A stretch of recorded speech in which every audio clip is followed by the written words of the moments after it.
சென்னை விமான நிலையம் எதிரே திரிசூலம் மலையில் பயங்கர தீ விபத்து ஏற்பட்டிருக்கிறது. விவரங்களை வழங்குவதற்காக செய்தியாளர் சாந்தகுமார் இணைந்திருக்கிறார். சாந்தகுமார், தீ எப்படி பரவியது? தீயை அணைக்கும் பணி தற்போது எந்த வீச்சில் இருக்கிறது?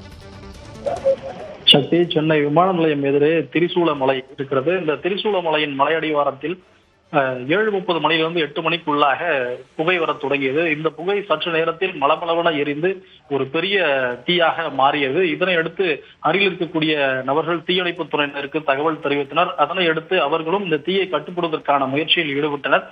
குறிப்பாக இந்த மலைப்பகுதியில் தீயணைப்பு வாகனம் செல்ல முடியாத ஒரு சூழல் இருந்தது. இதன் காரணமாக பொதுமக்கள் தீயணைப்பு துறையினர் உதவியோடு அங்க இருக்கக்கூடிய இலை தழைகளை எடுத்துக்கொண்டு அந்த மரக்கலையை உடைத்தும் அந்த தீயை அணைக்க முயற்சி செய்தனர். அதே போல அருகில் குடியிருப்புகளில் வசிக்கக்கூடிய நபர்களும் அங்கு இருக்கக்கூடிய தண்ணீரை இந்த தீயில் ஊற்றி அதை அணைப்பதற்கான முயற்சியில் ஈடுபட்டு கிட்டத்தட்ட 1 மணி நேரத்திற்கும் மேலாக போராடி இந்த தீயை கட்டுப்படுத்தினர்.